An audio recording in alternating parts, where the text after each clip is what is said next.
Interesting exciting video में आप सभी लोगों का स्वागत है। मेरा नाम है सुधीर और इस पर्टिकुलर वीडियो में हम बात करने वाले हैं Nifty and bank Nifty option chain के बारे में। उसको समझने की कोशिश करेंगे, अंडरस्टैंड करेंगे यहाँ पे कल आरबीआई की पॉलिसी जब आएगी उसके बाद मार्केट कैसे बिहेव कर सकता है और बैंक निफ्टी की कितनी रेंज यहाँ पे बनी हुई है जिसके अंडर बैंक निफ्टी ट्रेड कर सकता है और कौन सा ऐसा इंपॉर्टेंट लेवल है जिसके बाद बैंक निफ्टी में एग्रेसिव सेलिंग या एग्रेसिव बाइंग आ सकती है। तो वो लेवल भी हम देखने की कोशिश करेंगे। तो जल्दी से वीडियो को स्टार्ट करते हैं डाटा पे और समझेंगे यहाँ पे कि कल का मार्केट कैसा रह सकता है। कल है आरबीआई की क्रेडिट पॉलिसी और पॉलिसी के रिगार्डिंग अगर देखा जाए तो बैंक निफ्टी में काफ़ी बड़ा मोमेंटम हो सकता है। अगर देखा जाए तो पिछले कुछ दिन में बैंक निफ्टी काफ़ी तेज़ी से ऊपर आया था और अब जो मोमेंटम हो सकता है आरबीआई की क्रेडिट पॉलिसी के बाद यहाँ पे प्रॉफिट बुकिंग देखने को मिले या फिर डाउन साइड की गिरावट देखने को मिल सकती है। तो उसको ही हम समझने की कोशिश करेंगे कि पॉलिसी के बाद कैसा यहाँ पे बैंक निफ्टी बिहेव कर सकता है और निफ्टी किस तरीके से ट्रेड कर सकता है। बट उससे पहले अगर आज के वीडियो की बात करें तो आज मैंने आपको दो इम्पॉर्टेंट पॉइंट बताए थे। निफ्टी में मैंने क्लियरली आपको बोला था कि यहाँ पे ये 17,700 के नीचे एक्सपायरी दे सकता है। आपको यहाँ पे एक शॉर्ट की ही प्लान करना चाहिए बट एक बाउंस बैक यहाँ पे आया। ठीक है, यहाँ पे इसने ब्रेक किया 17,700, उसके बाद एक बाउंस बैक आया, फिर आपको दोबारा से यहाँ पे गिरावट देखने को मिली थी। ठीक है, बैंक निफ्टी में जो इम्पोर्टेंट लेवल था वो था हमारा करीब करीब 37,400 का। ठीक है, इसके नीचे हमें सेल करना था बट इसके नीचे गया ही नहीं तो यहाँ पे सेल बना नहीं। एग्रेसिव शॉर्ट वालों का यहाँ पे स्टॉप लॉस ट्रिगर हुआ था, ये लेवल पे आप देख सकते हो यहाँ पे स्टॉप लॉस ट्रिगर हुआ था। अब कल क्या हो सकता है इसको अंडरस्टैंड करने की कोशिश करते हैं। तो सबसे पहले ऑप्शन चेन डाटा पे चलते हैं। तो ऑप्शन चेन डाटा में मैं सीरीज लगाता हूँ 13 अप्रैल की और यहाँ पे अगर आप देखोगे तो आप 17,700 की जो कॉल है वहाँ पे 21 लाख का ओपन इंटरेस्ट खड़ा हुआ है। ठीक है, और 17,700 की जो पुट है वहाँ पे 19 लाख का ओपन इंटरेस्ट खड़ा हुआ है। 17,800 की कॉल पे करीब 35 लाख का ओपन इंटरेस्ट है और पुट पे करीब 21 लाख का ओपन इंटरेस्ट यहाँ पे बना हुआ है। 17,900 की बात करते हैं तो 38 लाख का ओपन इंटरेस्ट कॉल साइड पे और पुट साइड पे सिर्फ 5.2 लाख का ओपन इंटरेस्ट है। 17,900 आपके लिए इस पर्टिकुलर सीरीज में बहुत ही स्ट्रॉन्ग रेजिस्टेंस है। इवन 17,800 भी आपके लिए एक रेजिस्टेंस का काम कर सकता है। ठीक है, जब तक आप 17,800 के ऊपर नहीं निकलते तब तक हम यहाँ पे बाइंग की बातें नहीं करेंगे।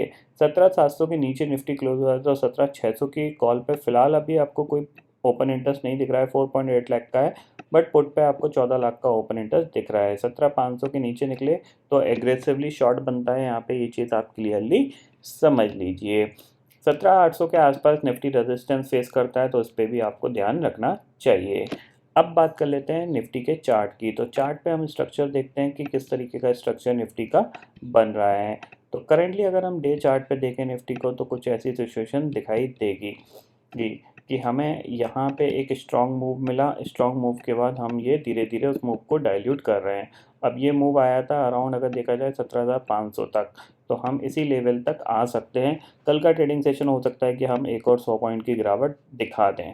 ठीक है, फिर यहाँ कहीं हम होल्ड करने की कोशिश कर सकते हैं क्योंकि फिर एक प्राइस एक्शन बनने की कोशिश होगी। मतलब सिंपल ही चीज़ है, अगर अंडरस्टैंड करने की कोशिश की जाए तो आप देखो यहाँ से ये मूव आया और फिर ये इस तरीके से डाइल्यूट हो रहा है। ठीक है, अब ये हो सकता है यहाँ से ये बाउंस करके और फिर इसको ब्रेक कर दे। तो आप ये समझ लीजिए यहाँ पे जैसी एक ग्रीन कैंडल बन जाए, एक या दो ग्रीन कैंडल बन जाए, उसके बाद जब 17,500 ब्रेक होगा ना तो यहाँ आपका एग्रेसिवली शॉर्ट बनता है। टारगेट आपके पास सीधा सीधा कहाँ होगा, 17,000 का टारगेट होगा। यानी ये जो फ्लो होगा ना ये बहुत फास्ट आएगा। इस चीज़ को आप क्लियरली समझ लीजिए। दूसरी चीज़ है यहाँ पे देखो, ये गिरावट आने का सबसे बड़ा रीज़न ये भी है कि जिसने मार्केट को उछाला था एचडीएफसी बैंक और एचडीएफसी ने, उनमें भी ऑलमोस्ट प्रॉफिट बुकिंग आ गई है। ऊपर से वो 10-10% ऊपर से ऑलरेडी वो गिर चुके हैं। ठीक है, इतना आपको समझ में आ गया। अगर यहाँ पे थोड़ा सा और निफ्टी को अंडरस्टैंड करने की कोशिश करें तो देखो निफ्टी का जो एक इम्पॉर्टेंट रेजिस्टेंस था इसने वहीं से रिवर्सल दिखाता हुआ दिख रहा है। ठीक है, ये देखो, ठीक है, एग्जैक्टली इसने यहीं से रिवर्स दिखाया है। इट्स मीन कि अभी भी मार्केट में अपसाइड की जो लिमिट है वो अभी भी स्ट्रिक्ट है। अभी भी मार्केट ऊपर जाने के लिए तैयार नहीं है। अब नीचे कितना जाएगा इसको समझने के लिए हमारे पास लेवल जो है वो है 17,500। 17,500 के नीचे अगर निफ्टी कामकाज करना स्टार्ट कर गया तो आप 17,000 के लिए निफ्टी को शॉर्ट कर सकते हो। 17,000 ब्रेक होगा तो 16,500 के लिए शॉर्ट कर सकते हो। ठीक है, ये पोजिशनल शॉर्ट की बात कर रहा हूँ। कल क्या हो सकता है उसको समझते हैं। ठीक है ना, ये पोजिशनल शॉर्ट्स हैं। 17,500 के नीचे गया तो फिर 17,000 आपके लिए 3-4 ट्रेडिंग सेशन में आता हुआ दिखाई देगा, और अगर 17,000 ब्रेक हुआ तो फिर 16,500 भी आता हुआ दिखाई देगा। ये पोजिशनल है। ठीक है, अब कल क्या हो सकता है उसको अंडरस्टैंड करते हैं। तो कल के लिए हमारे पास जो इम्पोर्टेंट लेवल है, देखो निफ्टी में अभी भी स्टिल थोड़ी सी जगह है इम्पॉर्टेंट नीचे, जहाँ पे निफ्टी को सपोर्ट मिल सकता है वो है 17,550। ठीक है, रेजिस्टेंस के तौर पे यहाँ पे ये हमारे पास रेजिस्टेंस है 17,785 का। जब तक ये क्रॉस नहीं करेगा तब तक हम यहाँ पे बाइंग की बात नहीं करेंगे, और नीचे सेलिंग की साइड पे हमारे पास 17,560 का टारगेट ओपन है। अगर ये लेवल ब्रेक होता है तो फिर जो नेक्स्ट टारगेट आता है वो आपका आता है अराउंड 17,430 का। ठीक है ना, आपको ये टारगेट मिल सकता है। अगर ये यहाँ से और फॉलो अप होता है या फिर स्लाइडली गैप अप खुल के ये नीचे की तरफ प्राइस एक्शन बनाता है तो फिर आपको ये टारगेट मिल सकता है। ठीक है, अब बात कर लेते हैं यहाँ पे बैंक निफ्टी की। तो बैंक निफ्टी के लिए कल इवेंट है, क्योंकि आरबीआई की क्रेडिट पॉलिसी है, तो पॉलिसी में जो भी यहाँ पे आउटकम आएगा। अब देखो यूएस के अंदर रेट ऑफ इंटरेस्ट बढ़ना स्टार्ट हो गए हैं, तो कहीं ना कहीं हमारे मार्केट में भी बढ़ना स्टार्ट होंगे। तो इसके रिगार्डिंग अगर कोई भी स्टेटमेंट आता है तो वो हमारे लिए थोड़ा सा नेगेटिव हो सकता है, क्योंकि जाहिर सी बात है जिस तरीके से आपने देखा यूएस मार्केट कंटिन्यूसली प्रेशर में रहे हैं जब से फेड ने रेट ऑफ इंटरेस्ट हाइक करने की बातें करी थी 6 महीने पहले से, वो कंटिन्यूसली सेल ऑफ में रहे। इवन जो परसों जो इवेंट था उसमें भी यहाँ पे एग्रेसिव रेट हाइक करने की बात हुई, तो नैस्डैक ऑलमोस्ट अगर देखा जाए तो पिछले 2 ट्रेडिंग सेशन में करीब करीब 600-700 पॉइंट गिर चुका है। ठीक है, तो बैंक निफ्टी के लिए यहाँ पे आप देखो कि बैंक निफ्टी के लिए इंपॉर्टेंट इवेंट रहेगा कल का ट्रेडिंग सेशन। तो अगर बैंक निफ्टी की बात करें तो बैंक निफ्टी में चलते हैं। तो बैंक निफ्टी को देखते हैं, ये है बैंक निफ्टी का चार्ट, और यहाँ पे सबसे पहले डे चार्ट लगाएंगे। ठीक है, अब आप देखो यहाँ पे ये एक ब्रेकआउट हुआ था।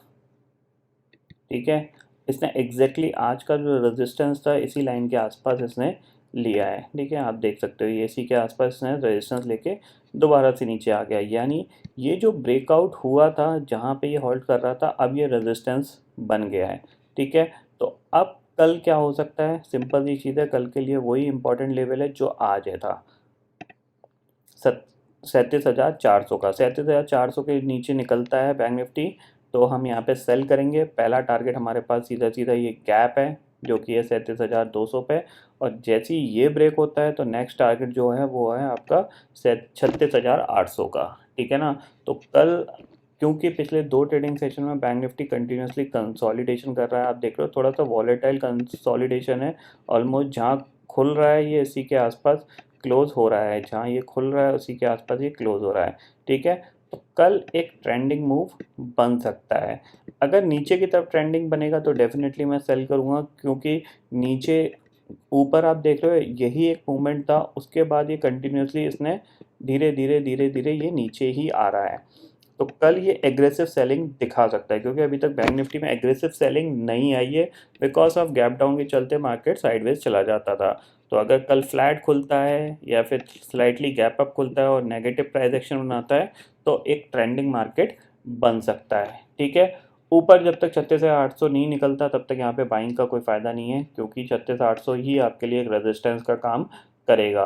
तो अगर इसको ऊपर जाना है तो 36,800 इसको निकालना पड़ेगा। जब तक 36,800 नहीं निकलता तब तक हम यहाँ पे कह सकते हैं कि इसके आसपास हम सेल करके ही काम करेंगे। 36,400 ब्रेक होता है तो हमारे पास फिर सेलिंग अपॉर्चुनिटी है 500-600 पॉइंट की, जो बैंक निफ्टी के अंदर देखने को मिल सकती है।